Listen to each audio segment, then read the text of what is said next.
I'm Brian V, and this is Why We Work. Today, I have the great pleasure of speaking with Allison Graham. She is an author and keynote speaker. She has authored a couple of books, and the theme seems to be resiliency.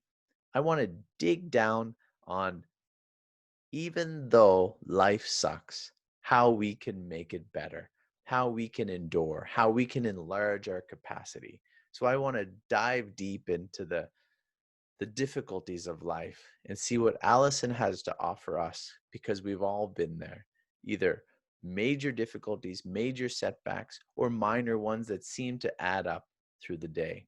I want to hear, and I hope you do too, what Allison Graham has to say on resiliency. I'm Brian V. Actually, I was going to start this off by saying I'm Brian V, and this is Why We Work. But Allison, knowing some of the videos that I've seen of you and some of the things that you've spoken about, I'm going to say I'm Brian, and I'm not an insurance man. I'm not selling Oh, insurance to you've done you. your homework. I, You I'm have done not your selling homework. insurance to you. Not all Brian's. Well, I think I've been accused of trying to be a seller of some sort, but I'm not selling insurance today.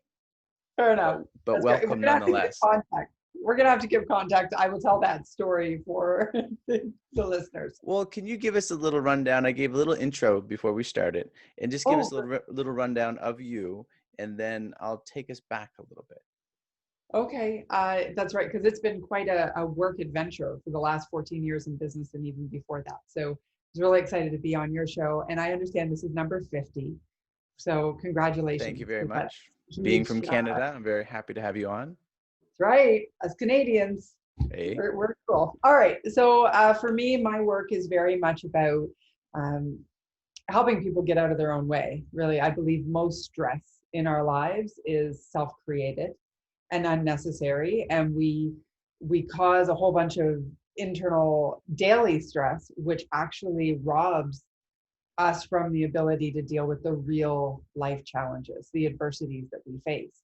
And so this is my work. I have a problem solving framework that I share with audiences and my coaching clients.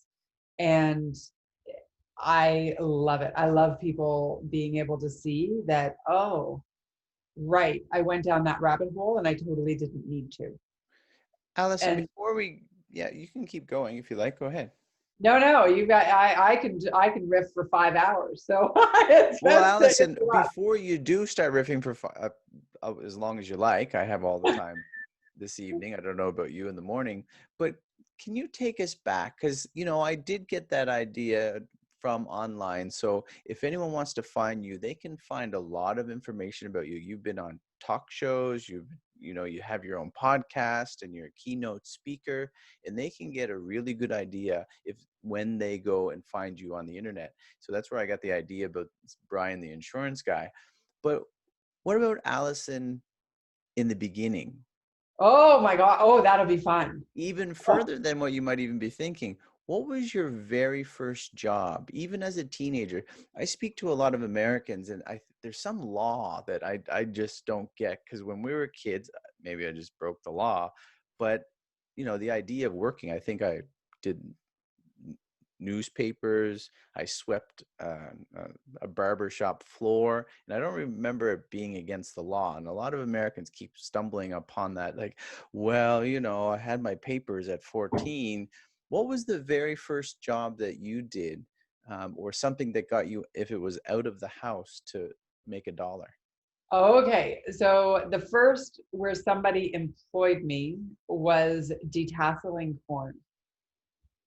And how So does one go about doing that? one goes into those big cornfields Yeah. and pulls out all of in certain rows, you have to pull out all the tassels. Mm-hmm. And so it is the most grueling work. I Is gotta that tell you. is that literally? Do you have to cut the whole thing off the stalk, No, or you do you just pull the just tassel out of the top. So when it grows, there are these little things that go, yeah, like yeah, little like a beard or something of sorts? like, yeah, like the pollen Yeah. hangs out on it, I think. How And then old you were pull you it out. then? I would have been about 14, I think. And I lasted a day. So my brother and I both came home and we were covered. We both have allergies, right? So we were covered in rash and spider bites and bug bites, and it was so hot and I was so sweaty, and I'm like, I can never do it again. Why And did you that do it was, in the first place? well, because we had to get a job, and that's what people did in the where I live, where I grew up. Where Well, they where just passed where did you corn. grow up for you to have cornfields? So A little village called Erie Beach, yeah, which is next to a little town called Blenheim. So I'm about halfway between Toronto and Detroit. yeah. Okay, so So you were lake a on one side of hard-working the country door, girl. I was, and a farm on the other end. Very good. Um, But you didn't so last very long. no, just the one day, and I'm pretty sure I may have actually walked off pretty quickly.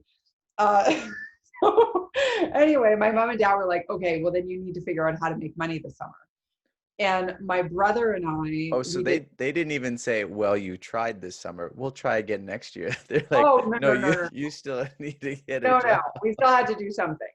That's good. And we became entrepreneurs. So, and when I use that term loosely, we became Mhm. business owners. My brother started a lawn care service, and that's what we Okay. did all the way through high school.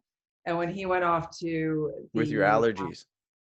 yeah, but you know what? When you're not in the corn, it's a lot easier than being like on the, like we had a nice Uh-huh. riding lawnmower, and Yeah. although my brother got to ride that and I had to do all the trimming, but then when he went off to the reserves, Yeah.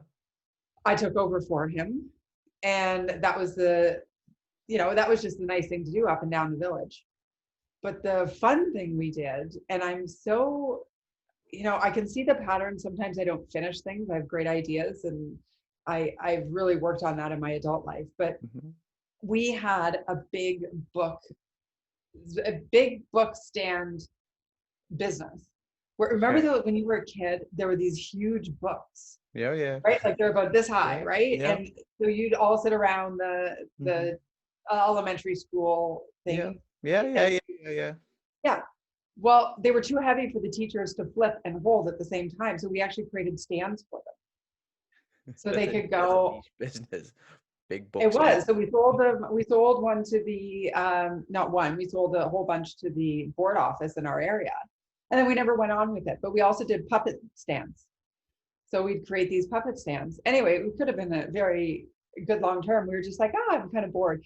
Because of course, being the younger sister, I always had to do grunt work. Yeah. So sand and sand and sand and sand all the wood, right?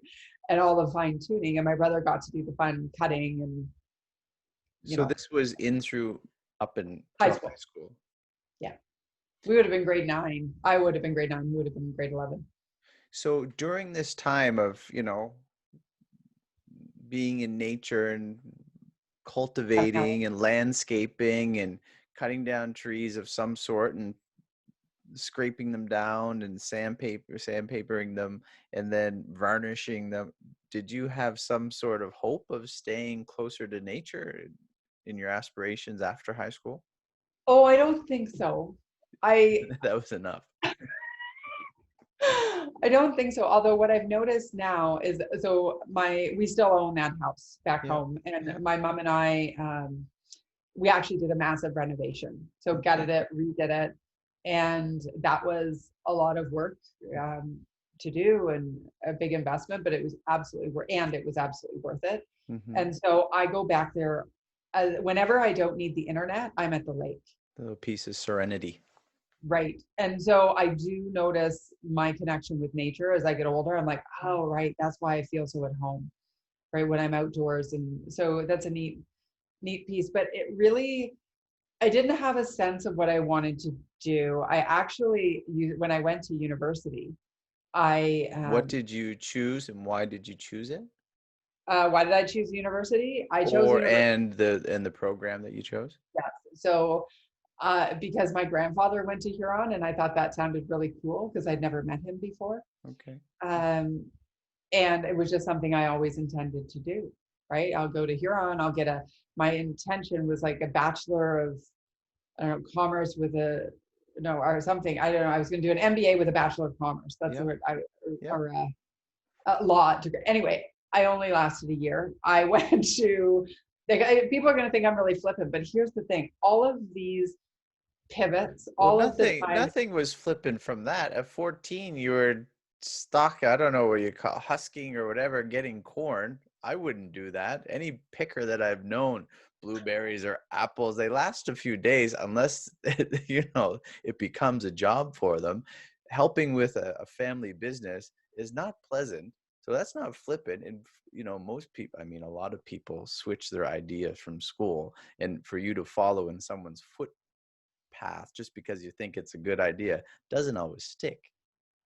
It's so true, so true. And it wasn't like here. I knew I wanted a business. I didn't necessarily know what that meant. Yeah. I did know that my business professor had never actually run a business.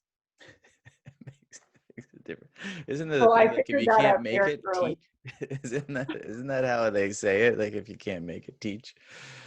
I'm a teacher. So that for me was, but my intention was to be the Prime Minister of Canada, the first female Prime Minister of Canada. Like I'd go to the bars in first year university and a guy would ask me like, what do you want to be? I'm like, I'm going to be the Prime Minister of Canada. And he'd like walk away from me. I was gonna say. So Did he just happen to lift up his hand and turn the other way? Okay. this might be too deep for and then I did end up running for politics, as you may or may not know through my story Well, the funny online. thing is, I was just thinking that he's like, well, I was just going to have a shot competition with you. I wasn't thinking that deep at the moment. It might have been a little bit too deep for that particular, Context, yeah. yes, context.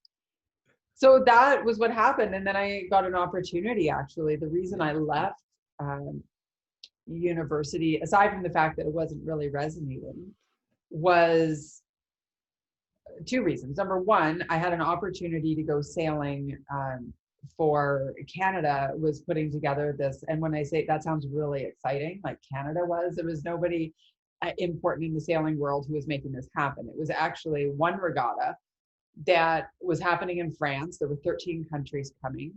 And there was a team that had developed in southwestern Ontario, but they needed another woman who knew how to sail. I grew up on the lake, I grew up sailing. And so I went, and my brother actually ended up coming as well.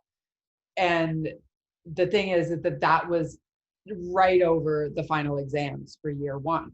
Yeah. So I had to get arrangements made for sailing or yeah, right, because I was like, I knew that was going to be an experience. Yeah. And so we did that. And then when I came back, the professors were kind of already wrapped up for the year and they didn't want to issue a new exam for me. So they said, oh, I'll just do it next year when you start. And then we start. And then I got very sick. I had an eating disorder and ended up in the hospital. And that was the end of my university. So I never actually, I have 1/2 a credit from that. I went back to college later in my life for PR and got a certificate there. But yeah. And, there can be the judgment of failure if you didn't resonate. But the truth is, for me, it wasn't my bailiwick, right? Yeah. Like I wasn't in flow. I wasn't in the zone when it came to being at school. And I didn't see it as the path. Well, I know resilience is something that you speak well upon. So we're seeing it already in the beginning, right after this, of the early parts of your, just getting out of high school. So where did this path take you after developing an eating disorder, and thereafter? When did, you begin to start a career in your chosen path? There's a few more steps. Yep. Well, I know you had a decade of hell, yeah. Hell, right? Yeah. And so that's that not is happening interesting. yet. Those are, and I would never, I would hope nobody would paint that as a failure or being flippant, because regardless, no one is sure of everything they do, let alone one thing that they do with absolute certainty that they know this is, I mean, more people would be doing well in the stock market or, the lottery numbers, if you take it for that, if that was true, or there wouldn't be so many divorces, or there wouldn't be so many, houses sold. All of the sort of things shows that we can't pretend that we know it all. And we go through a lot of these things that, as you say, little R's and big R's of resiliency. Yeah. Definitely. And it's interesting because, sometimes the answer for people is they think they have to fit, like they'll force themselves through on something. So they'll power through, even though it's not driving, even though it's not in flow, even though they hate it, even though they're not good at it. And I think very early in my life, I learned instinctively that if this doesn't feel right, then I'm going to go somewhere else. And in many ways, that can be a positive. It can also backfire. Mm-hmm. Right? It can also be like, yeah, I don't like it over here. I got to go over here, right? Call it my gotta go technique. And so when we show up like that, it's easy to show up like that with our emotion as well. And so, have a really bad day at work and, then you quit, which I did that a few times. So I'll tell you those two stories in a second. But not being able to sit with the uncomfortable and not having the mental and the emotional discipline to be able to, be like, what, this really sucks, but I'm going to follow through because it's the right thing to do. Or, so there's a balance, right? You want to honor your gut and you also want to honor your commitments. And also, I don't know what I have no regrets on not finishing university because my career turned out great anyway. Although I'm often curious, like, what would that have been? What would it have been like if I was hungry to learn? And as I get older, I often wonder, oh, maybe I'll go back. And then it's a fleeting moment, right? Like when I think that, but I think, allowing that flexibility in our lives. So once go ahead. Well, on a side note, I was saying this to someone else that when I went and did something for school, there was someone in my classes. She was 70 something years old and she was getting a master's degree. And I believe she went on to get her PhD. Not even that it is important to do, but if someone is inclined to do it, then there's nothing really stopping you besides your own choice of not wanting to do it. And it doesn't add anything to you. If it's just something that someone feels obliged to do, then go do it. But don't look down on someone who hasn't, or don't think that the people who have this higher education are so high and mighty because they make many of the same mistakes that everyone else does. Absolutely. And, many people who did the right thing, went to school, got a good job, ended up with a big firm, never thought about a lack of security in their work and their cash flow. When COVID happened, found themselves all of a sudden going, oh my gosh, this wasn't what it was supposed to be. Like when COVID happened for me, like as much as I'm devastated for the world, as much as I'm, all of those natural emotions, the idea of having my business implode, right? Or explode, and having no idea where the next revenue is coming from and having no idea of how the business model would look was like comfortable. Like, I know that sounds silly, but like it literally didn't feel I'm like, okay, well, this is entrepreneurship. This is just what it's like to be in business.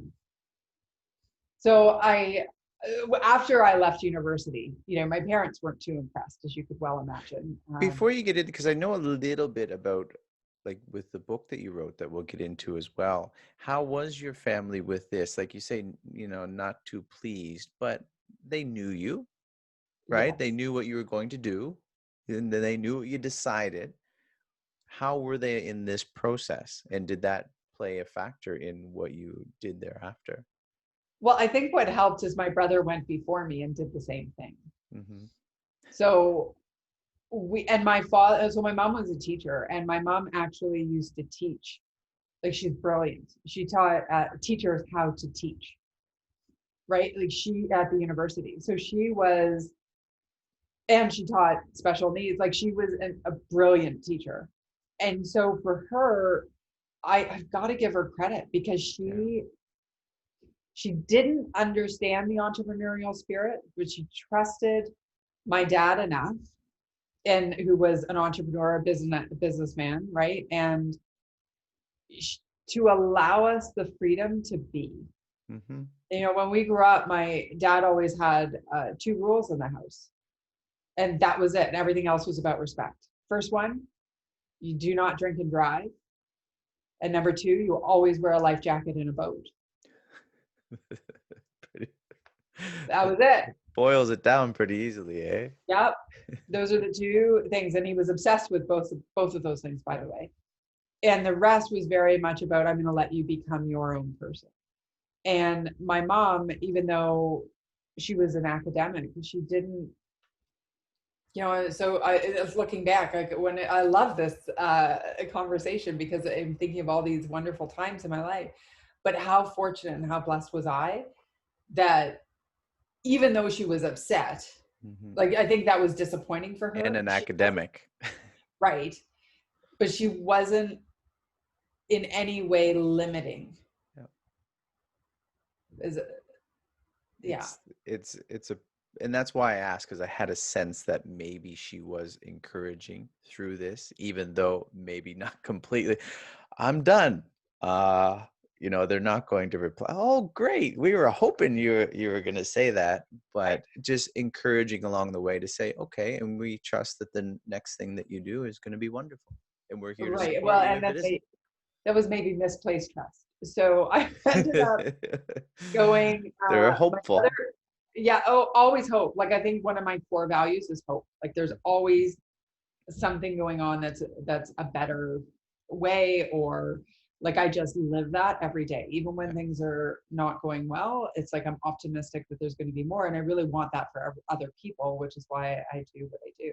Yeah. And it went into a whole bunch of jobs. First of all, I became a waitress and a bartender, and I got to tell you, I believe at my core that is the reason why I can do what I do today. I think it was the best training you can have on human nature.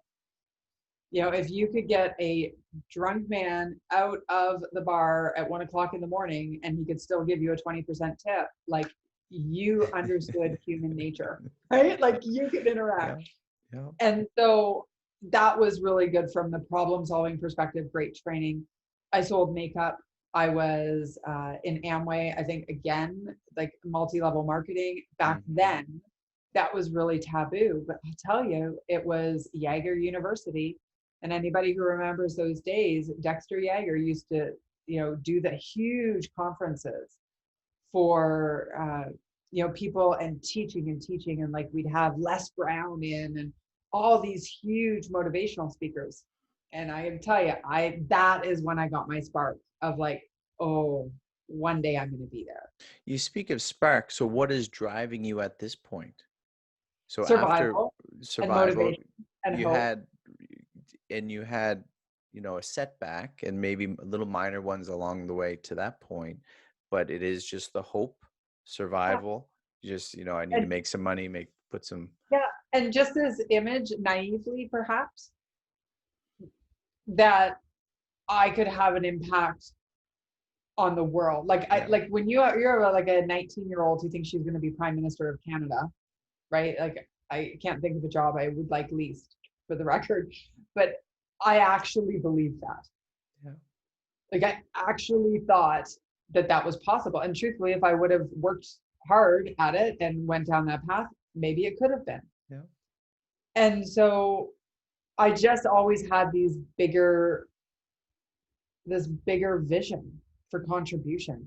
And my parents were very community oriented. They were always involved. They were, when we were young, we were doing the Terry Fox run and all of those different things. That was just part of my life. And so I never considered it would be a different way.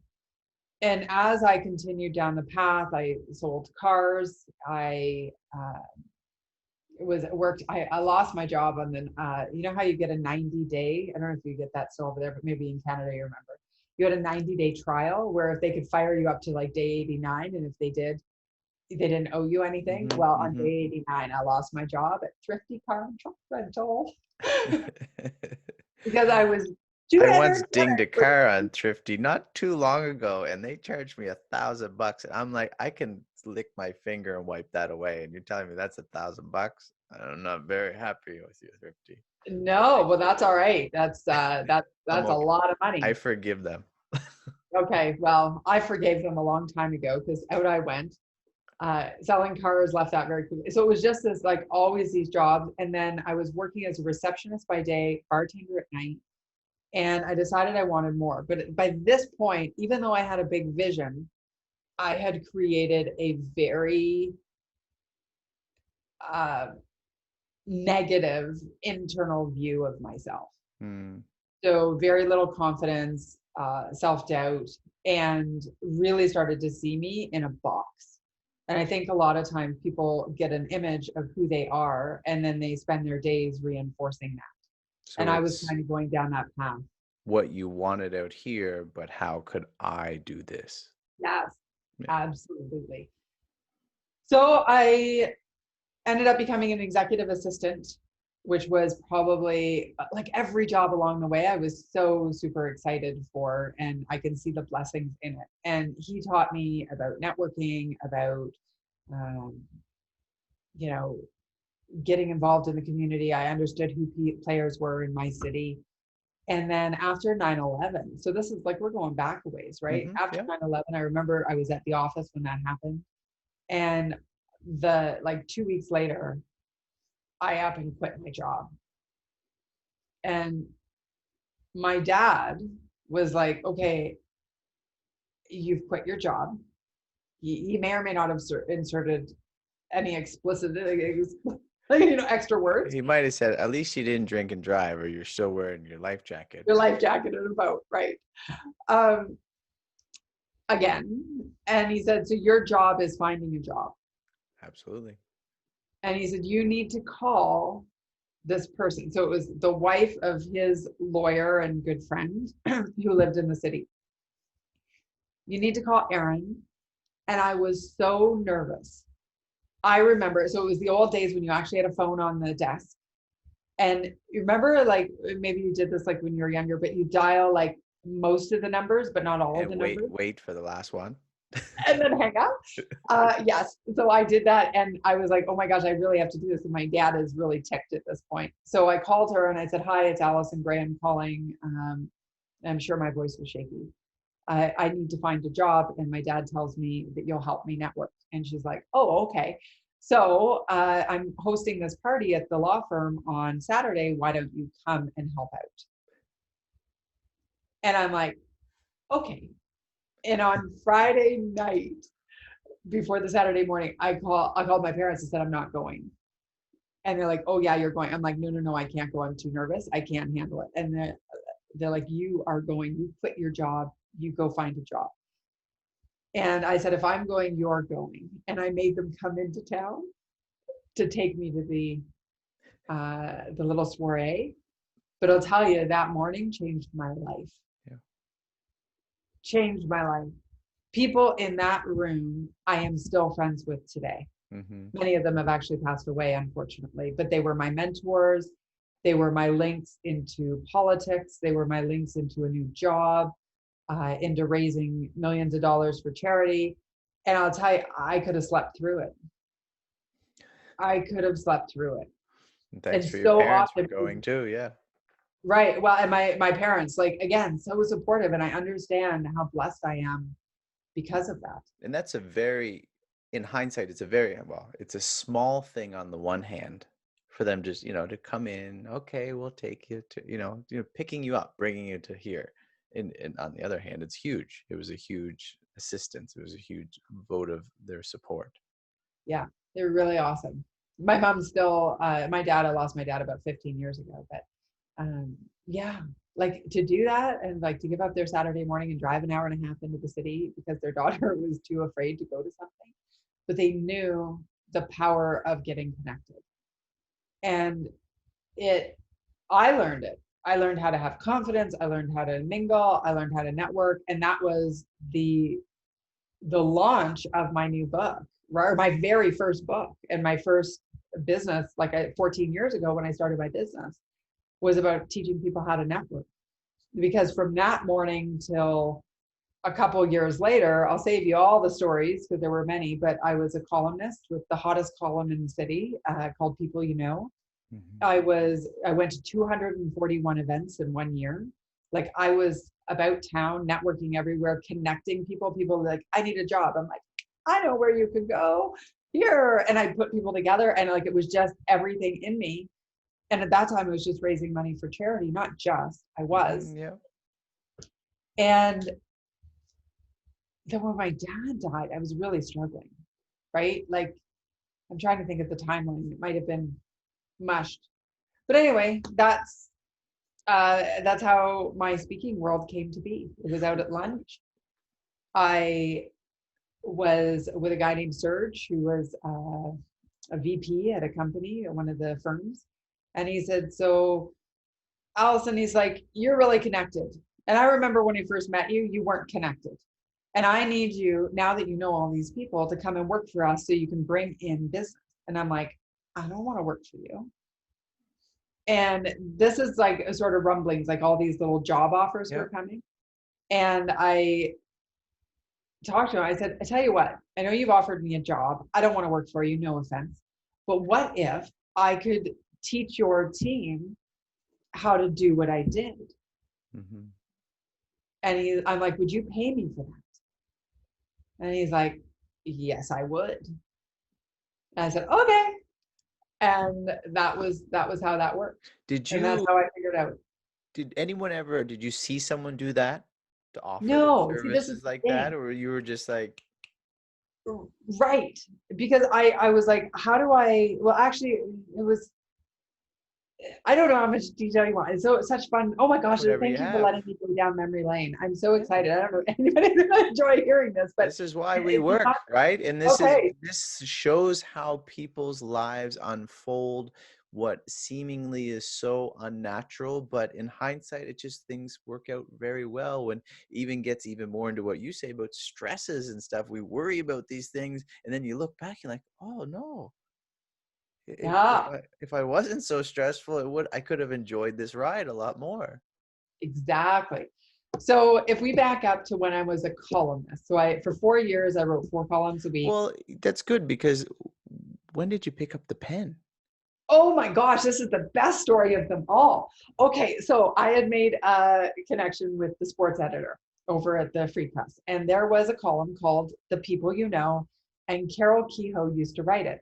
And I'd been in it a couple times, and as part of my work with the Salvation Army raising money and the Canadian Club, which was like a speaker series that we'd Mhm. have some really cool speakers in, and I was on the board volunteering.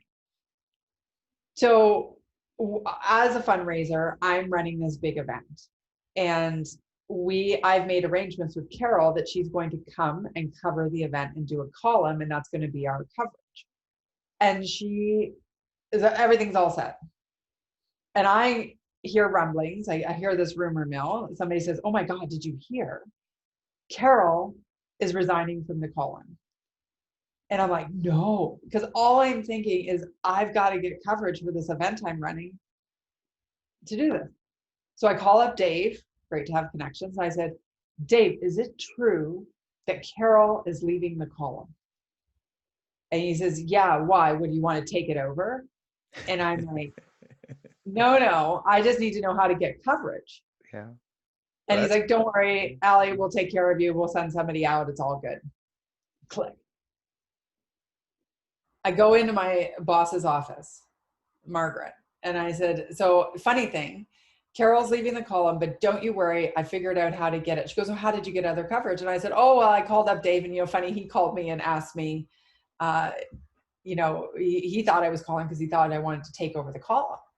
And she goes, well, don't you?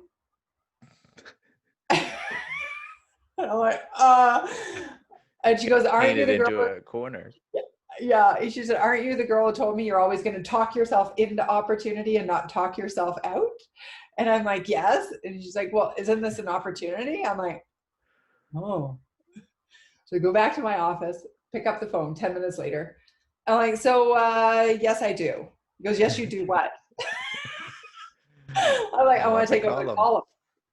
He said, okay, so I know like you've got the personality for it. You're out at all these events. Like I get that. So that makes sense. But he says, can you write? Of course I can write. I have Yeah. just written an email. With the pen or the typewriter, either one, I'm good. Yeah. So I'd never written anything like for this type of work and never had any aspirations to be a writer. And anyway, he said, listen, I'll put in a good word for you, but you've got to do the work. You've got to call Paul Burton. And he was the editor in chief. And I called Paul and I left a voicemail. And I'm like, Paul, it's Allison Graham here. Listen, David tells me Carol's leaving the column. I'm more than happy to take that over for her. If you would like to give me a call back, I am going to do a column tonight. I'll put it in your inbox and we can chat, 519-851-9275. Having never written anything before, I'll take it over. So I sent it to him. It took him 2 weeks to call me back. And he said, it took me out for lunch. He says, okay, write me 3 more. And so I had to go and write 3 columns, and I'd go to events and I'd pretend that I was, being all. Pen in ear and notepad in hand. Yeah. I actually never took notes in front of people. I took them out in the car after the event. And then he took me for lunch and he said, pretty good, write me 3 more. And I did. And 5 months later, on the day that the Eastern Seaboard went into a blackout, the August blackout, my very first column ran. All you Absolutely. do is step out. Yeah. Yeah. And this was the whole thing. Talk yourself into opportunity. And so often, like, I had lived by that principle even before I had formulated it in my 20s. When I was trying to get even that executive director job, I was like, I can't do this. I can't do this. I can't do this. And I'm like, no, screw this. I can do this, and I'm like, because we all have both sides. The one that's going to be really supportive and one that's going to be like, you can't do this. You're not good enough. You're like, stop it. And so I committed to holding my breath and going into it as opposed to allowing me to retreat. You jumped ahead and then you jumped back. How long was it from that point of 5 months did you write that first book? Oh, no. Okay, so that I got the column in 2003. My very first book was not published until 2007. I interviewed someone actually from Canada. She started writing her book in 2000 and she got it published in 2020. Oh. And she was a See, writer. She was a writer prior to that. So nothing against her, but for you only had a few years between a column and writing a book. That's pretty good. True. Yeah, that's great. That's good thinking. But it became such a natural way to communicate. Right. And back then you didn't have social media, right? Like, so if somebody's young now, you would never think like being a columnist would be a big deal. It would actually, who's reading the newspaper? But back then we didn't even have social media.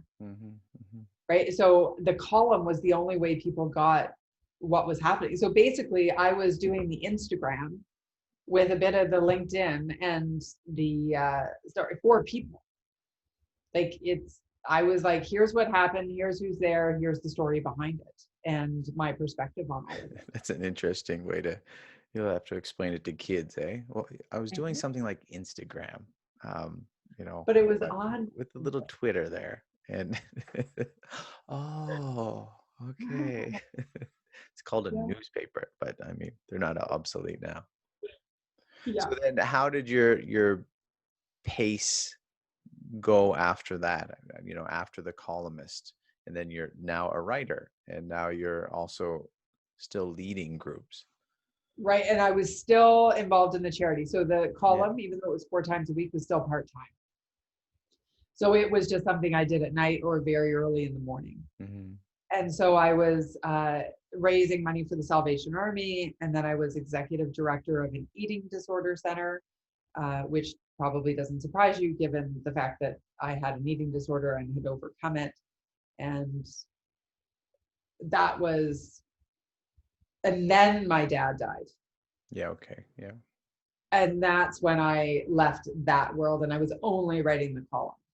So at that point, did you feel you were on the top of your game there? And then your dad passed away and there's more setbacks. And here's what I realized.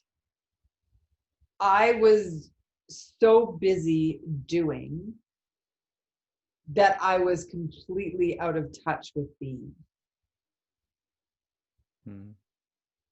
Like, I worked 18-hour days and I thought that was good. Everyone's doing it. Right. And I actually had a little post-it note on my mirror that said, deserve to hit the pillow. That's rough. That's a lot of pressure for somebody in their 20s If I and had to early. do that, I would never put my head down. I doubt that. I doubt that. But it was such a pressure. I was such, and you know what? Actually, I think about me now and my age, and I look back on me then. I was probably so irritating to so many people because I was just like sunshine and roses and, oh, you need that? Yeah, let me help. Oh, I'm happy to. Like it was, I was very naive. I was enjoying myself, don't get me wrong. But when I stopped, and when my dad died, I didn't have, because the natural grief takes over, and I burned out, but I was burning out long before. Mm, I didn't even know I was burning out. And I think so often people get caught up in this race and they're just going, going, going, going, going. And they're never actually having a chance to sit back and go, wait a second, is this where I want to be going?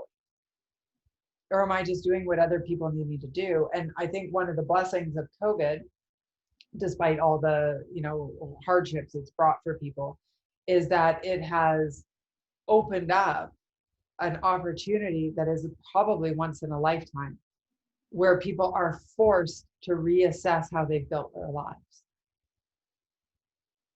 absolutely. Forced to reassess.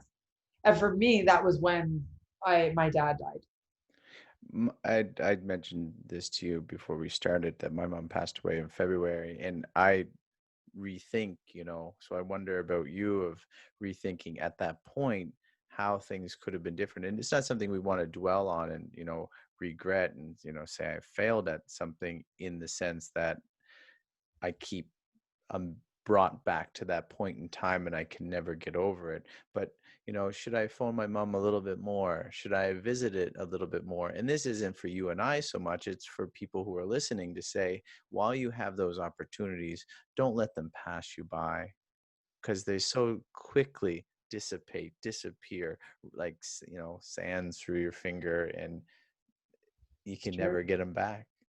You can. And I think it's, the whole saying, you don't know what it's got till it's gone. Hmm. Right. And I think that's a lot of truth in that. Uh, I spend a lot of time with my mom. She's a wonderful human being, and I really feel fortunate. And in times when I'm like, oh gosh, she's calling again, I am so trained in my mind to go, oh, Allison, stop, because one day she may not be able to Yep. call. Right. And so it's like, okay, yeah, we'll do that. And, very fortunate to have a beautiful relationship with my family. And I know not everybody has that. And we've had in the extended family, of course, times when people haven't talked for a while or whatever. Well, that's But I'm often, reconciliation, right? That's the yeah, whole point of forgiveness and reconciliation, because you still have an opportunity for that, however it may flourish. yes, exactly. And I think swallowing your pride a little and not, I think what happens is we manufacture intent on other people's behalf. So what I mean by that is, so you have a riff or something happens, and then we interpret that in a way that is totally intent, like what their intent was and how they meant that and how that was directed towards us. And with the right questions and the right curiosity, it's very easy to figure out that actually wasn't how it was from their perspective. I could help you for your future examples to people. I do it all the time because I'm Oh, in South Korea, right. and I lived here for 11 years or so, but my Korean is horrible. My ability to speak Korean is horrible compared to the And number of that's years. fair because it's very difficult language to learn. It's some people have lived here a shorter time and can do rather well, but I I am horrible at guessing. Like, I know some, so I'm guessing what people are saying. I'm guessing their intent, right, of what you're saying, and I'm 99.99% of the time wrong. my wife, my dear wife, could be talking to her sister, like, why are you talking about me about that, as an example? we were talking about going shopping tomorrow, like, something along totally different, but that's along the lines of, trying to figure out if there's a problem in the family, the intent of what someone else is doing, and like trying to understand someone else's language that you do not understand. You're going to get it wrong. And even if you're not getting it wrong, you're coming at them at an angle that's more adverse, or, you're looking for a fight rather than trying to join one another.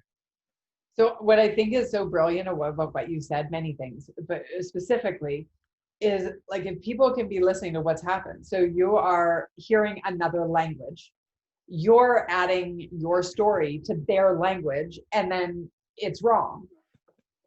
Completely. And we do that within the English language with each other all the Mm-hmm. time. So at least you have an excuse. But I hear it, like I'll hear, I used to work with this team, and one of the owners of the company was one of the guys that like is really jolly when everything's going great, but if there's a problem, he's very focused. He doesn't talk to anybody, and he's just walking to get his coffee. And people would literally get out of the way and be like, oh my God, I'm losing my job. Right? Because he liked me yesterday and I must have screwed up today. And I'm like, okay, and the freedom in that office when they figured out that he was just focusing on something that wasn't related to them. He's just thinking, yeah. Huge. So huge. Push away the intent, because you'll usually be wrong. Even if it's not wrong, you're going at it the wrong angle. Yeah. If you're trying to reconcile. So continue us on this path. All right. Journey. It has bring us been. Where you are. Yes. So I actually started house sitting. Friends of my mom's had left. Anyway, for whatever reason, I had this house out in the country with a hot tub, and I spent my afternoons. So I was writing the column, and I spent the afternoons laying in this hot tub reading books. And I often joke that I think the people at chapters must have thought this girl has real issues, because I would go buy every self-help book and put it up, and then I'd come back a couple of weeks later and buy another round and another round. You just had free time. What's that? You just had free time, and you were I had free time, and I still am like not obsessed, passionate about that personal development, the self-growth, the human relations. Like even today, I'll watch at least one video a day on from a thought leader who, like, that's how I go to bed, is like thinking about different pieces of the puzzle of this human experience that we're all part of. And so anyway, I was volunteering still, and it was my job, because I was a columnist. I often would get asked to MC events, as you would well imagine, right? Mm-hmm. Somebody in the media, I did a TV show, I did little different things locally, and I would get asked to MC events. Now, we're talking a $50 honorarium, okay, or not, MC event. Mm-hmm. And I was awful. And I don't mean that like I'm embarrassed and so I'm saying I was awful. I mean, I was such an awful public speaker that about 5 years ago, a guy who runs the hospital came up to me at a party. He goes, Allison, I really need to understand this. This is really upsetting me. And I'm like, yes. He goes, you earn your living speaking in front of audiences. And I'm like, yes, I do. And he goes, not possible. You're an awful public speaker. That's how bad I was. So the three things that would happen. As he remembered the first time? Yeah. No, he remembers the first years. Okay. Because I was involved in politics. Yeah. I was young. I was blonde. I guess I'm blonde again. And I was in a room full of old gray-haired men. So they would put me up there to bring youth to the organization. And it was so uncomfortable. What was the politics slant to it, that you had a different way of speaking, more of a politician sort of political? Oh, no, I'd be introducing the politician who was coming in. So if like an MP was coming, I would introduce them. I was sitting on board, so I would bring an update for, this or that, not for policy. They weren't asking. But I was on the provincial executive. But did they think also that you had a little politician in you, and then you spoke a little bit more like a politician rather than a speaker? Oh, back then, yes. It wasn't that I was speaking as a politician. I wasn't actually speaking as anything other than a blithering person up there. Find your way. You were trying to find your way. I remember once I was introducing John Tory, who now is the mayor of Toronto, and because it couldn't have been him. Was it him? It was Flaherty. Anyway, it doesn't matter who it was. Yeah. I was so late because I used to not have time management skills. And I had to run up the stairs. They were waiting for me. If you can imagine the person who's supposed to introduce the politician being later than the politician. And I got up there and I was so winded and out of breath and so nervous, like my voice cracked, but I didn't have to be running before I went on stage. Like I literally had, my voice would crack, I would turn bright red, and I would say things that I would never say. Like I would ramble on and on and on and on. And I would often make it about me, which I think is the worst thing a speaker can do when they are in that situation, is introducing someone else. Yes. Take the spotlight. Yeah. Anyway, I did all that and I got asked to MC a large event. It was 400 people. It was at our arena, like the where we have our hockey games. Yeah. And they were putting it down, and it was a black tie affair. It was for charity. And I begrudgingly said yes. This is horrible, Allison, getting ready for. Why did they keep putting me up there? Like this one guy, oh my God, I used to have the biggest crush on him. And I went up and I just looked at his face and he turned bright red for me. And he leans over. He goes, why do they keep having this? It was awful. Anyway, that was back then. So I was determined, because everybody I wanted to impress was going to be in this room. I refused to have my voice crack and to be bright red. And I wanted to know that I said the right thing to serve the charity. That was all that was on my mind. And so I was laying in my hot tub, talking on the phone, right, with my friend. And she's like, Allison, you've got to figure this out. This is a big deal. And I like, how can you do this? And so that was one of the things in my first book was perspective, preparation, and practice, right? How do you, the perspective was, it's not about me, it's about them. The preparation, I needed to know exactly what I was going to say, and then I needed to practice it. Now I don't practice anymore, as you can probably tell. And I rarely, like I prepare for my clients, obviously, yep. Right? I got up there and the lights were on me. It was the biggest stage I'd ever been on. And you could have heard a pin drop. And I nailed it. It was, I remember Christine, like this, yeah. I nailed it. And that was the first time I went, oh my God, like those Amway days when that person was on stage. And that emotion, and it all came flooding back to me. Mm-hmm. And then I was on the dance floor, and one of my like people who I respect the most said, Allison, I think you have a future in speaking. And I laughed so hysterically. Yeah, I said, if I could live on $50 a time, because that's all I knew that they would pay. Well, you were dancing with your $50 in your pocket, like, okay. That's right, my little honorarium. And he looked at me with like this look of knowing, and he started to laugh. And he's like, okay, you'll be fine. And then it was right after that I had that meeting about the networking, right? Or about, can you teach, like, can you come work for us? I said, no, but what if I could teach your people how to teach your people? And that was $300 I charged for that. So you grew into your own role. 100%.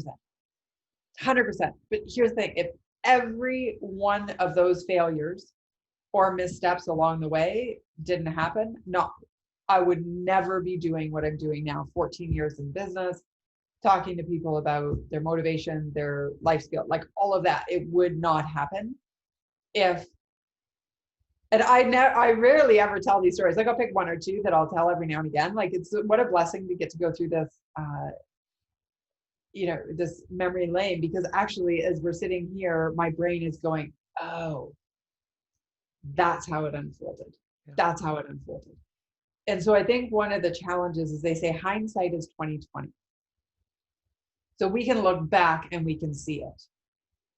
But what I've chosen to do is live in the moment of thinking that the hindsight, like the future, we may not be able to see it, but it's all coming together. So I have such faith that when something doesn't work here, it's okay. Like even I had a keynote that fell apart that I was going to do a few weeks ago. Mm-hmm. And I was like, at first, of course, you have that disappointment. And I thought, you know what?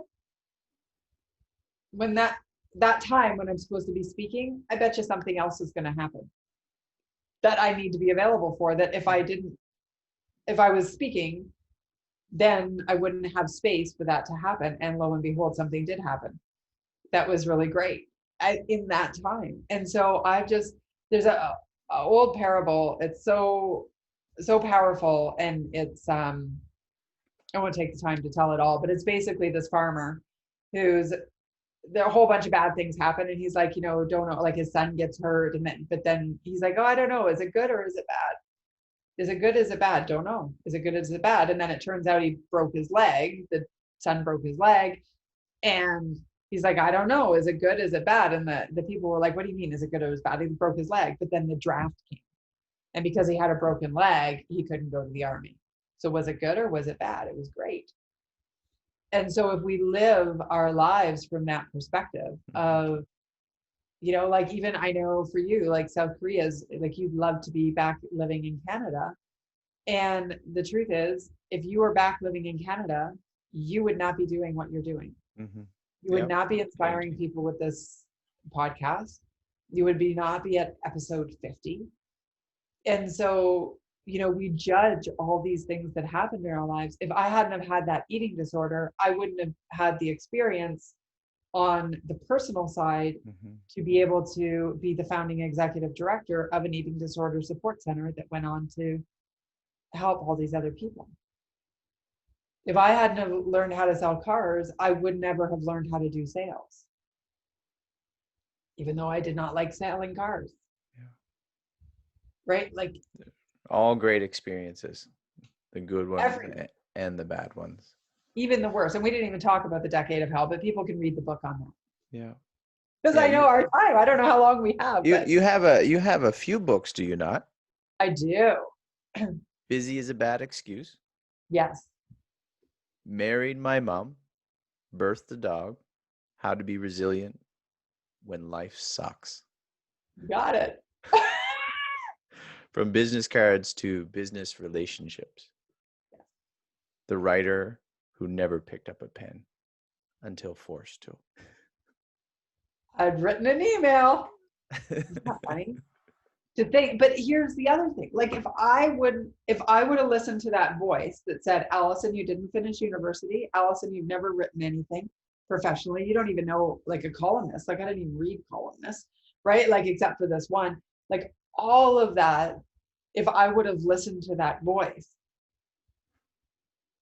all those books would never have been written. And I think so often people are sitting there and they're talking themselves out of opportunity, and like, stop.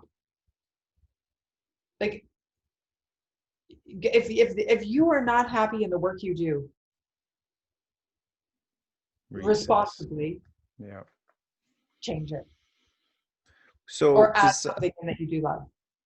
Besides COVID kind of putting a twist on things for a lot of, especially I can't imagine being a speaker nowadays. Yeah. What does a regular day look like for you? I mean, are you looking at writing another book, or what's? I actually have another book written that's just in the editing stage that I'm not launching right now. So I've just. Is it titled? I find more. Take Back Your Weekends. So it's about time management and using my problem-solving framework. Cranking out books. I love writing. Love it. So what keeps, I mean, taking back your time, but what is it that you're doing in your work now? Yeah. So building, obviously, like many speakers, my business blew up because everything was in person Yeah. and I had to shift. So essentially, the blessing in it is that I used to do a half day or a full day workshop with the team on the resilience work that I do and the problem solving framework. And because I got a call after COVID happened a few weeks into it, that there was one of the banks wanted to do something with their leaders. They said, they're struggling. We all are. And I think now is the time. But I couldn't take that workshop and do 6 hours online, Mm-hmm. right? Like nobody wants to sit through 6 hours of online.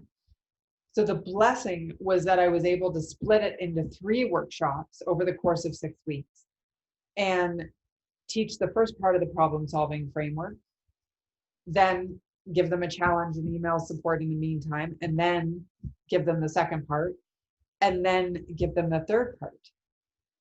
And by doing that, the impact of the work is significantly more because we have time to digest. Digest it, chew on it. So the blessing, even if we come back to conferences, right? I've got one in-person conference that is like 12 people, Mm-hmm. right? Coming up in the next month or so.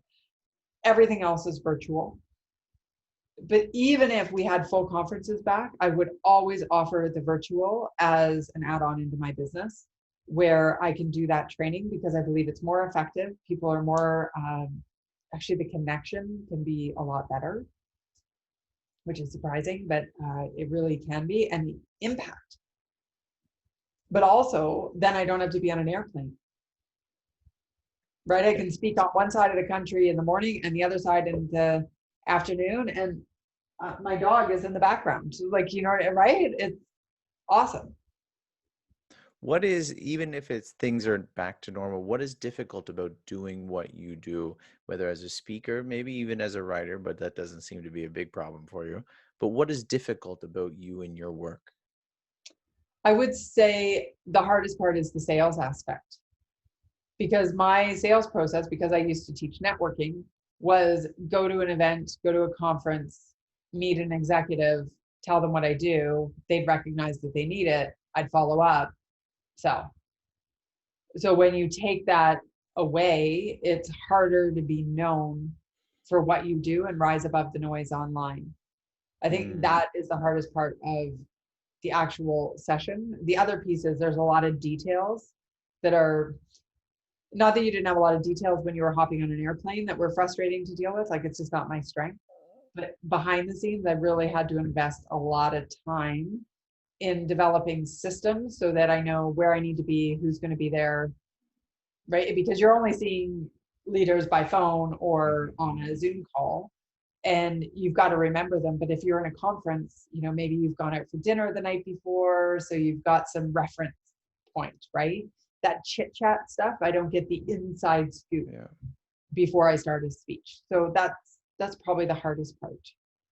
What type of, I mean, you're dealing with leaders and helping them improve their companies and reminding people of some of the things, you're dealing with resilience, or you have to be resilient because you've experienced all these things. You're trying to get them to remember to bring that in their workplace so they work together as teams.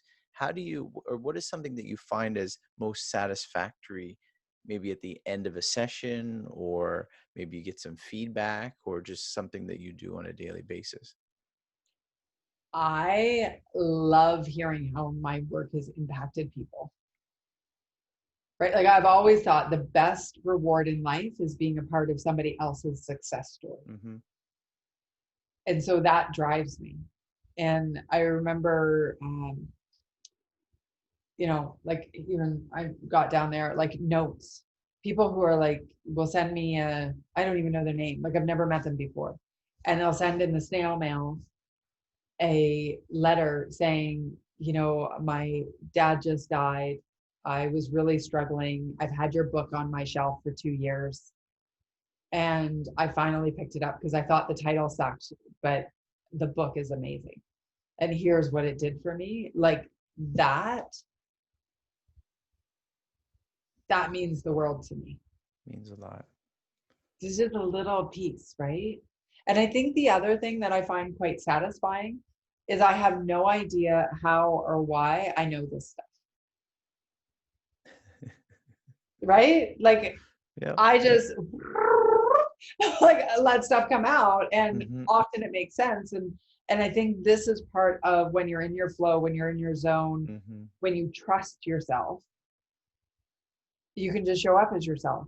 Yeah, And because Allison at 14, 18 wasn't going to do this. I mean, no, that's an understatement, but right. right. But now that you've been through many setbacks and Yeah. you're more comfortable with yourself, then to flow, to allow your mind to rest and work and produce comes a lot more easily to you. Yeah. And I think being okay with the imperfection. The most freeing thing I've ever done is been vulnerable with my faults. Mm. Like I am the first one to say I'll start something and not finish it. And here's how I'm using my own framework to change that in my life. But then when I got really focused on figuring out how to finish things, I realized that some things aren't meant to be finished.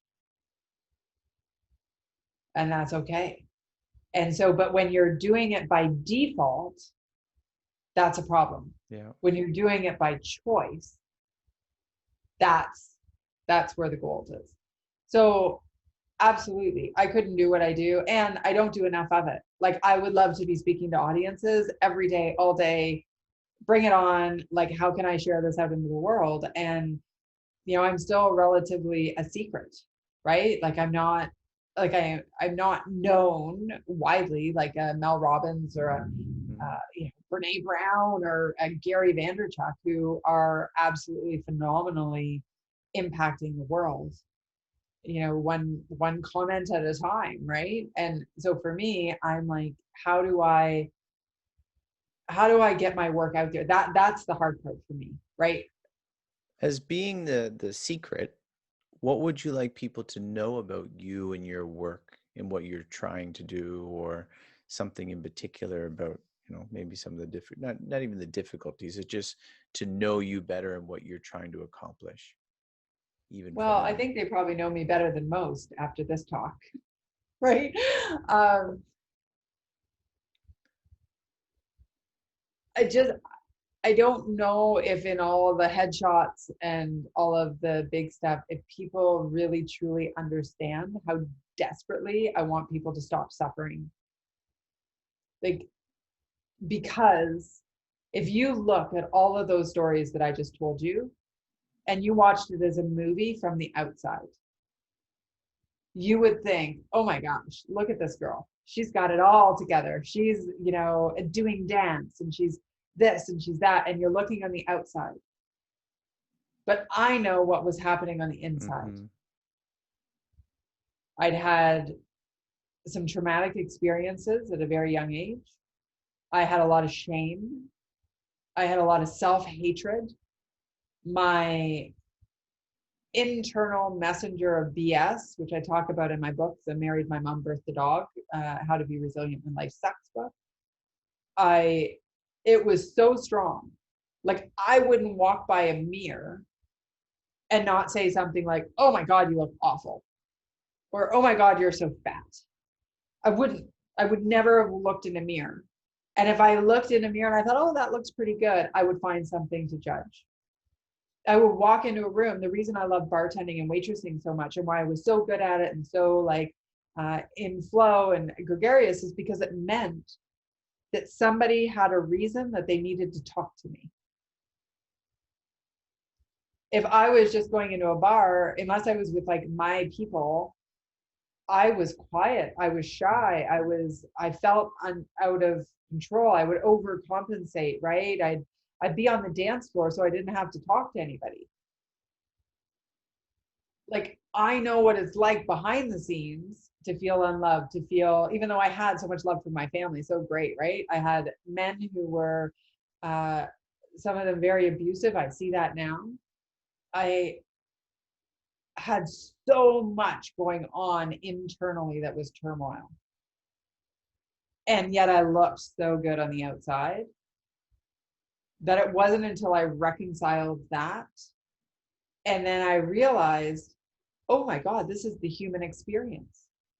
Well, that's what I'm thinking as you're saying this. Like for you to be able to say it and say it with a sense of confidence, it's what many other people are unable to say at this moment. Right. But And then so when what they I want hear to it, do, yeah, is like I'll get emails after I speak, right? From like senior vice presidents too, right? Like down to like the every level of business I'm happy to talk with because it is the human experience, right? But people who you look at and you're like, oh my gosh, you've got it like all together. And they're like, I was so alone in feeling like I was failing and beating myself up every day, and you gave me hope. And thank you for being so authentic because you were able to say out loud the things that I would never say in a meeting.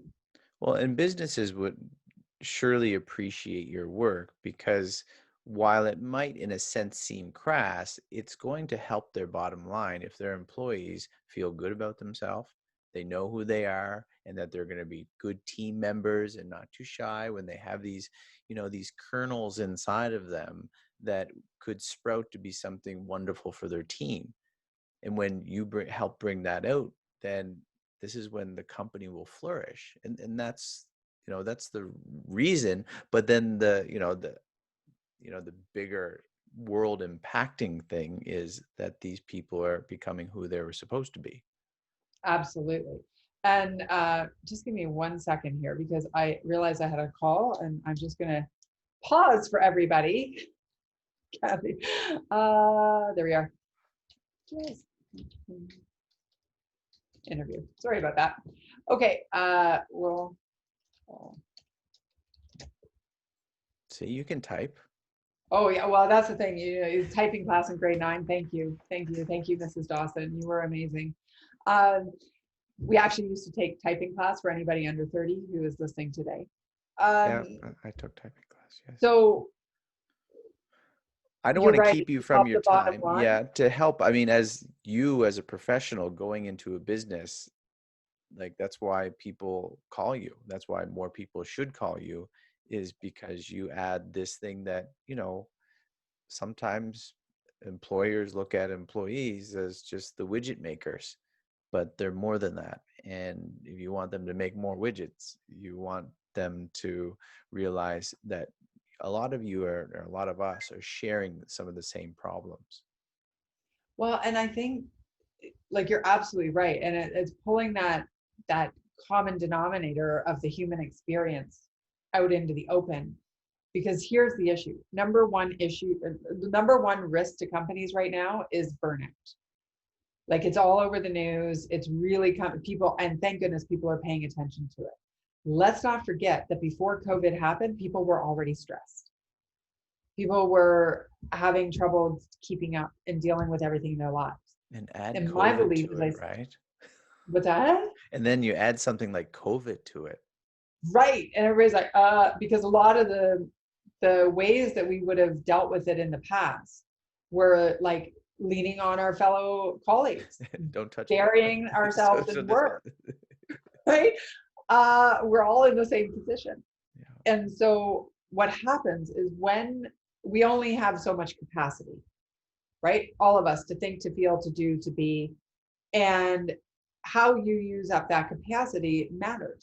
So if you're using it up on things that don't matter or are causing unnecessary stress or adding worry into your world or complaining or resentment or all of these different things that aren't serving you, but what they're doing is they're stealing capacity away from your workday. They're stealing capacity away from your self time or from your family. And so if you're spending the time worrying about, you know, whatever's going to happen and you have absolutely no control. I like one of the biggest things about COVID is it showed us that we never had certainty, but people lived in a false sense of security and thinking that things were certain. I'm going to get up, I'm going to go to work, I'm going to have this, I'm going to do that. This is going to happen. I'm going to go to a job. I'm going to, get on an airplane, like whatever the case would be. We had this false sense of certainty. And what COVID did is it broke that down to go, So now the question is, how do you become comfortable with uncertainty? And when you can do that, you can free up space to process all the emotions, to go through and be like, you know what? Yeah, today this really sucks, but I'm not going to get off track with that. Mm-hmm. I saw, I mean, you love metaphors, and I saw that you beautifully wrote that you can fill in the blanks for me, but workers are like ice cube melters. But what we tend to do is pack it all with snow, or snow impacts us, and it makes it much more difficult, near impossible, to melt our little ice cubes when this is our only task. And then we're chipping away at the Canadian blizzards all around us. Exactly. So it's the ice cube that became the snowman. Yeah. And so often, like the ice cubes, as you've already so articulately said, our job, no matter what you do, is to melt ice cubes. And so you've got that one, that's your work day. That's what you're paid to do. And some of them are a little bigger, they're obstacles, and maybe they'll take a little longer to melt, but essentially that's it. But if we have sitting beside us this huge snowbank, and it represents worry, complaining, procrastination, resentment, not being able to say no, not setting boundaries, put whatever issue you want to have, and we all have them. Got this huge snowbank, and we take that snow and we pack it around all these ice cubes, and now we have snowmen to melt when we're starting our day instead of just doing the ice cube. And so my greatest compliment is when, months after I've talked to a group, I'll get a picture from them and they have drawn on their boardroom whiteboard snowmen. And they'll actually say, guys, what's the real ice cube here? Because if we don't figure that out, then often we're solving for the wrong problem. I can just imagine you should get someone to draw it for you, a caricature, just some downtrodden soul sitting slunched beside his snowman. And some kids say, "Oh, that's a nice snowman." Yeah, that's my snowman, right? I'm supposed to be melting ice cubes here, but I got a snowman. And the thing is, it's all self-manufactured, and it's all habit. Like even worrying, I did a YouTube video on how to stop worrying, and a whole article on my website about it, because it just robs your life. Like, I know we have to wrap up for time, but I remember when I don't have to wrap up. I had a call, but I am going to just see if she let me know that that's okay. I pushed it back. Oh, sounds good. Talk to you then. Okay. How much time do you have? Let's give it another 7 minutes. Okay. Then I got some rapid questions for you. Oh, okay. So you can finish your thought, though. You can finish your thought. So, all very good. But here's the thing: when my dad was sick with cancer, and you can relate to this with your mom, right? I spent so many nights scared to death of what would happen, which is very natural. But then I would go down this black hole of worrying about, well, who am I going to talk to every day? Who's going to help me when I get into trouble? Who's going to do that? Of worrying that, truthfully, in hindsight, again, hindsight's 20/20, I spent so much time worrying about the fact that my dad might die that I robbed myself the experience of enjoying when he was alive. Mm-hmm. Because it doesn't change the grief. It doesn't change the finality of the fact that he died. And, in the early days, I think we all kind of knew he had 4 brain tumors and lung cancer, right? Mm-hmm. He lasted 18 months. And for 18 months, I was obsessed with what's going to happen when my dad dies. And you know what? He still died. And it was still gut-wrenching and awful. Mm-hmm. And I don't think, like, there's a part of it that the pre-grieving is really valuable in our lives. But if you think about like what's going to happen, let's worry if the client doesn't pay. Well, let's wait and see what happens if the client doesn't pay or they cancel the gig, right? Like, and often the things that we worry about never come true, or the things that do come true, we couldn't make them up anyway. It's not like at the beginning of January, people were sitting there worried about their business and going, and now I got to be prepared because what if a pandemic happens and the No one sees entire that. speaking Yeah. industry implodes, right? Like people don't even know. Like it's all fiction. So and then that builds the other thing. Like people aren't sitting there worrying and getting anxious about, oh my God, what happens if I win the lottery? Oh my God, what will I do with all the money? How am I going to handle it? They don't worry and futurize Hmm. the good stuff. Something good. They do it with the bad. And so one of the ways I found to interrupt that, because I have lost my worrying habit, is by recognizing the worry and then choosing a new storyline. Doesn't mean I don't get to have the bad storyline. I just choose a potential alternative that is much more positive. And so what that does is it kind of rewires the brain a bit to think like, oh, the way I'm going now, right? Like the path I'm on is not the only path. And so because a lot of times when we worry and we create this story, we end up getting so anchored to this negative storyline that that's all we see and what we focus on. But if we can create I say at least 3 different ways that the story could play out, Hmm. then our brain doesn't get so fixated on the worst. There you go. And then that gets us into our complaining and more stress, and that snow's starting to build up. Exactly. I do want to get through these questions with you because I Go for think it. you'd have fascinating. What keeps you productive? As you know, just keep working, keep plugging it out. What is it that keeps you going? I love that you think I'm productive, and I am. So I joke, but I do love a good afternoon nap, for the record. Yeah. Right? Um, it's that greater purpose. It's the one day, or even so far, it's been just such a small number of people that I've impacted, and I'm so grateful for every one of them. But I think this thinking and knowing and feeling that there are people out there who desperately need me and other people, right? Like I think we all have a perspective that we can share. And I just did an interview for a magazine, and they said like, why should people share their stories?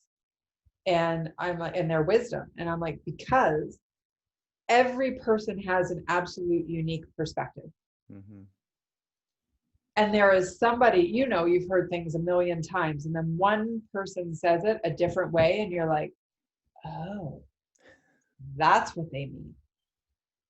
And the thing is, there are people out there who are waiting for your perspective Mm-hmm. so that they can have that moment of going, oh, that's what they mean. And you can choose who that is, but that drives me.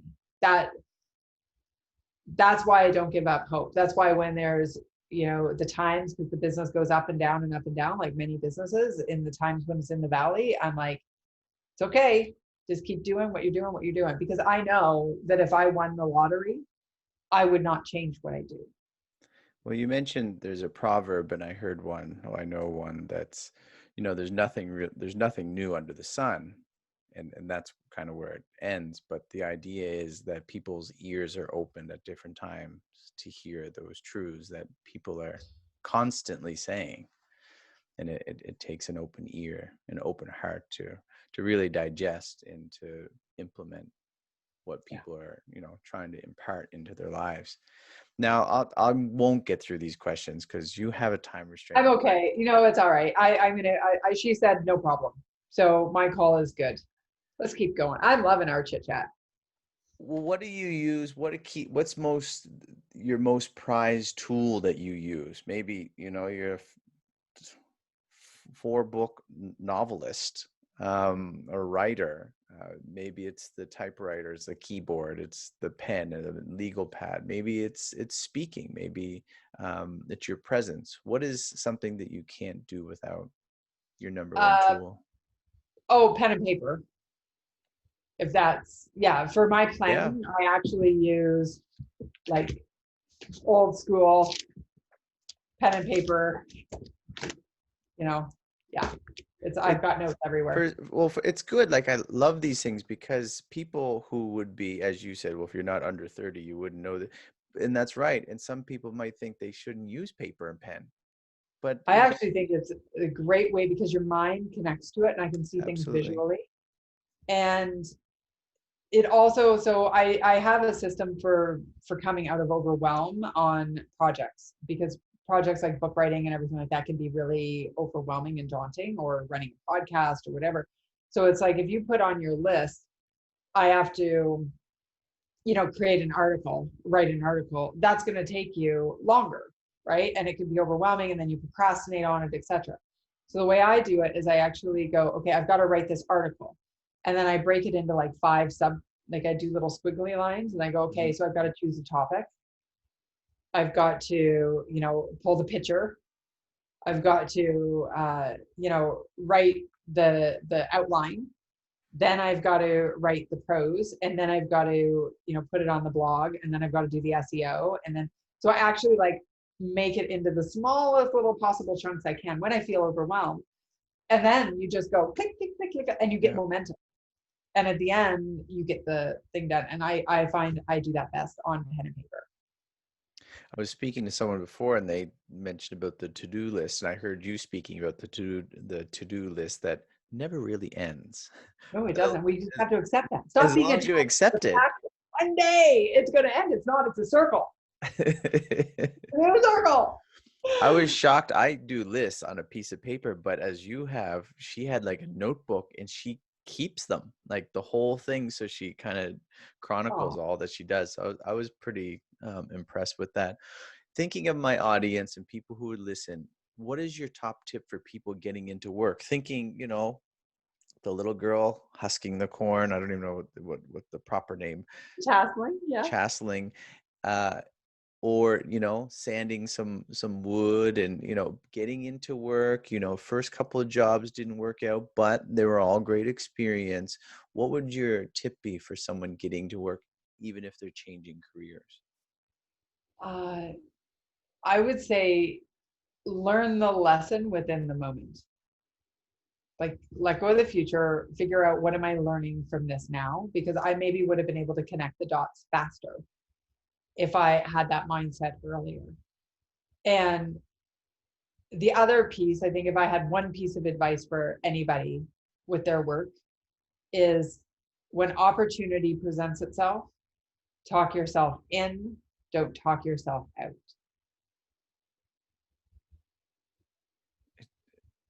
Speaking about looking at the future in the moment now, sorry to go on a tangent. I was walking my daughter to school today and she wanted to go with her two friends. So I was going with my daughter anyway, but she's with her two friends. So I'm certainly going with my daughter. And there was this boy playing, he was kicking a container ahead of us, a milk container, and just saw him, and he tripped and fell. And he was a bigger boy. My daughter's only in grade 5 and he's probably grade 6. And he fell, and the three girls together just start bursting out laughing. And he was kind of a pretty big boy, but it was pretty funny because he wasn't showing off. He just found some garbage and he was kicking, and then he stumbled and rolled over, dropped everything. And so the girls start laughing, and this is not for me to boast about me, but I went over, helped him out. He speaks Korean, so we didn't have a long conversation, but he was so angry, so upset, and he started crying because the girls were laughing at him. So I tried to talk to him the best that I could. And then I went up there and I told my daughter to translate to her two friends, because they don't really speak English, is try to put yourself in their shoes at that moment, rather than in his shoes at that moment, and think, if there was three boys and one of you girls just happened to fall, how would you feel? And all three of the girls, even my daughter, because like I think she was copying them, were, ah, and then their whole attitude changed. So thinking rather, okay, it was funny, but understand why he would, react the way he did. And that's what you're saying, is using these moments and seeing in the future what you're learning from these lessons. And I find, just as being a father, you learn those things a little bit better. Being older, you think a different perspective, a different way to look at this, a different angle. And like, so beautiful, and I'm glad you called them out on it, because like, laughing if it's funny is one thing, but the way, so thinking about that movie, the outside of what people see, the Well, you said embarrassment, earlier, right? The intent. right? They were just like, ah, ha, ha, ha, not at Yeah. him, but he took it like, Oh, for sure. And that life could shape his crushed. life, right? He may never kick another can. He may not become a soccer player because he is so embarrassed. Like, I mean, I'm exaggerating, but not really. No, he Because it was. only He takes, was, yeah. and our brains as a youngin are not formed, right? Like, they're not formed to understand perspective. So when something happens to you, it's like, it's so big and it's so catastrophic, like such a catastrophe. And if you don't have that conversation to say, like, no, no, no, it was just funny the way it happened, and ha ha ha, let's have a laugh, and hey, let's kick again and get back on the kicking of the cans or whatever you're doing, right? Hmm. Uh, that can really impact somebody. So I'm I glad got him you. to say it was funny though. I go, because he could speak it. Most Korean kids can speak a little, like, joke him, funny, right? Like a little funny. Yeah, it was a little funny. So he understood, but just the laughing at him, I mean, that would have crushed me if I was doing that. Oh my gosh. Oh yeah, absolutely. And I have done that. I've fallen on stage, so I get it. What is your work-life balance? I heard someone say today, work-life choice, or how do you rest from your work? I mean, here it's kind of forced, but Yeah. what do you normally do? I will watch W Network movies. I love that.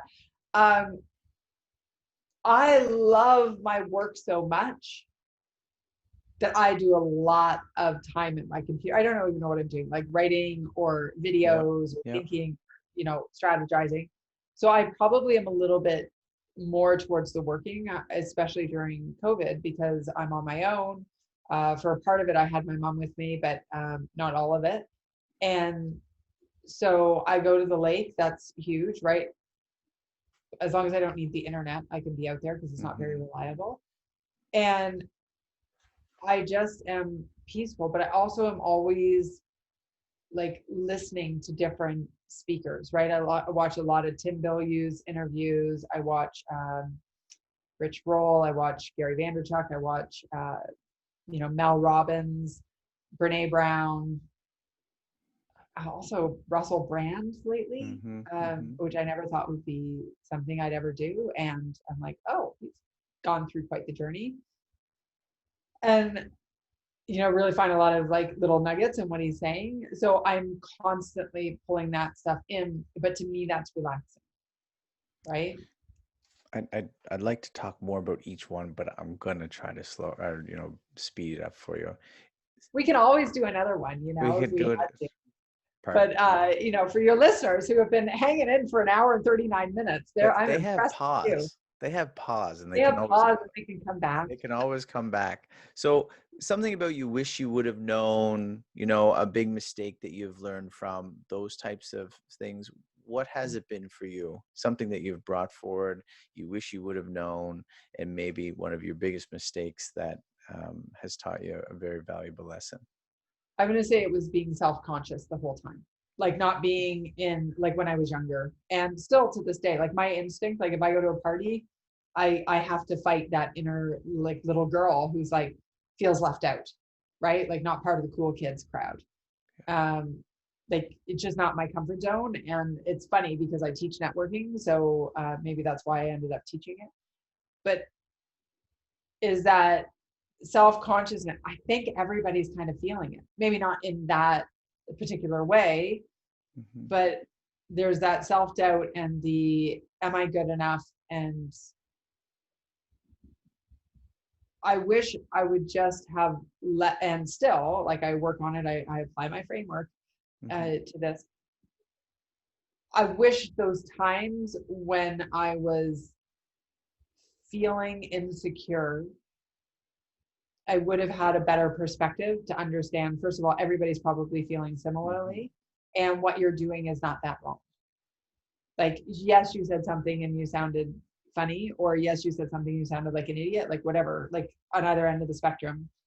I wish I didn't judge. I guess that's it. I wish I wouldn't judge myself so It's much. the idea of feeling inadequate, unable, but people are usually gracious, right? Oh, You're this is the talking thing. about No one being the thinks about that. horrible speaker, right? Like, people allowed you to continue. Yeah. I just sent it to Kathy to say, still on, no worries. She's good. Yeah. Yeah. I, I, I, and it's so much part of the human existence. And see, this is why I want us to have this conversation, because everybody could lay out different stories of what they went through and or how they felt. yeah, or how they And feel even now after so much experience. oh my gosh. You do a Yeah.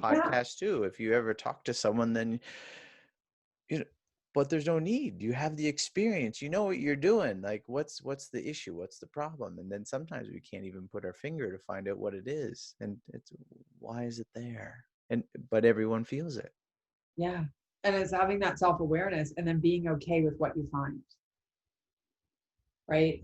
Not being like I think one of my gotta go techniques is if I'm feeling upset or embarrassed or even angry or whatever, like all those like important emotions that we Hmm. have as humans.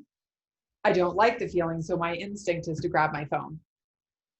That's Right? a I'm big gonna one call somebody, nowadays. Yeah. gonna go surf, and like gotta go technique with that. And so now, because I become self-aware, I'm like, that's not the healthiest answer.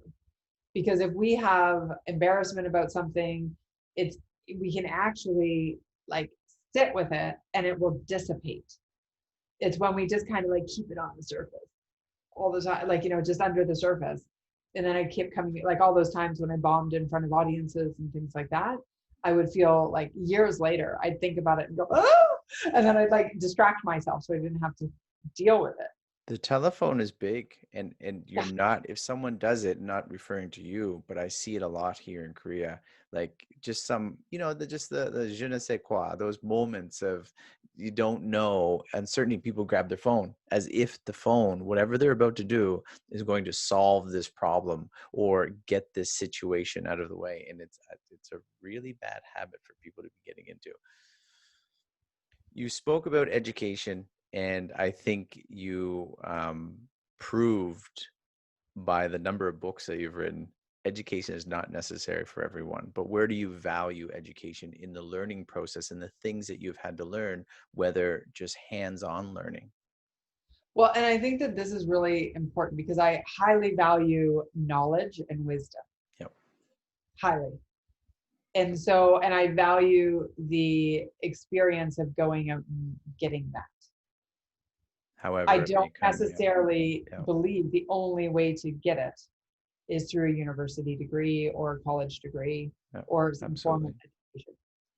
And, but I also want to be clear to say, and I also want to be clear, not but, um, to say that there is a time and a place and a high value, if your brain works that way, from a post-secondary education. It's Right? not Like for there's, everyone, but it is for someone. Yeah. it is. And I think that there are a lot of ways you can learn. And the beauty of the internet and YouTube and online courses, like I have 4 online courses right now that are available for people, right? It is you can learn that way. Hmm. And I've bought so many online courses. So you want to be discerning. Like choose the ones that actually will solve a problem for you, not everyone, because you spend a lot of money on that. But and I think here too with education in all forms, it's not about taking something and having it as absolute, Hmm.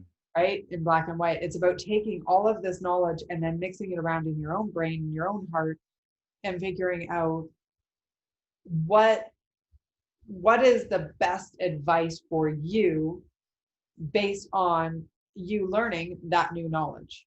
because just because somebody else says it doesn't mean it's absolute. Mhm. I know you highly value education, learning. I mean, Yes, without learning. learning, we're doomed. Anything else that you'd like to add, Allison?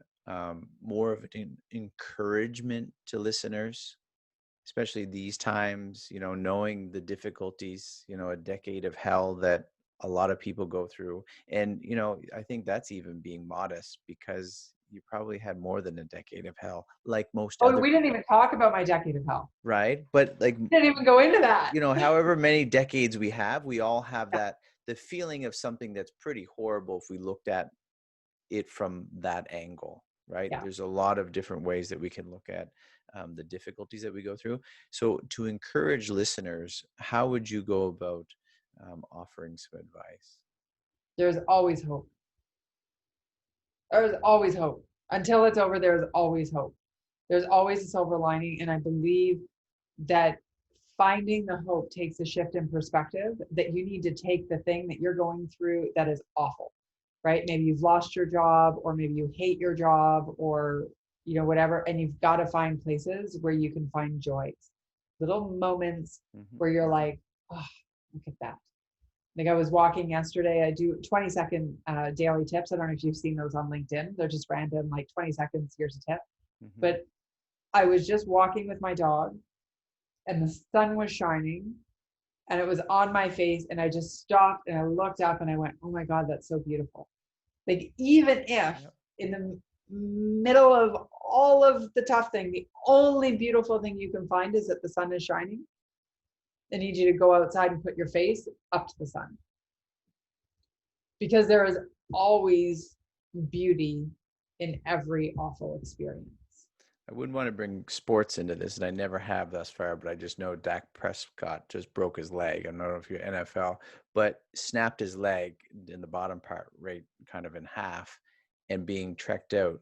Horrible situation, but everyone's cheering for him. Everyone's doing their best to encourage him. And, there's some really bad things that happen to people. And if we can just find that hope that, sometimes tomorrow doesn't come, but at least looking for tomorrow, that things will get better, things will improve, or something will come out of it that you never expected that would happen. Absolutely.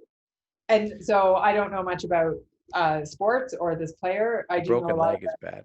injuries, unfortunately. But here's the thing: there will be something that when he looks back on his career, that and I have no idea who this guy is, and I Yep. am sure he's a great, wonderful player.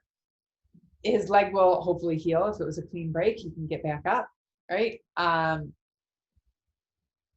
There will be something that in 2 years from now, he will look back on this time of healing, where Mm-hmm. he shifted a perspective on his thinking, his mental discipline, in his relationship at home. Maybe he'll have a stronger connection at home.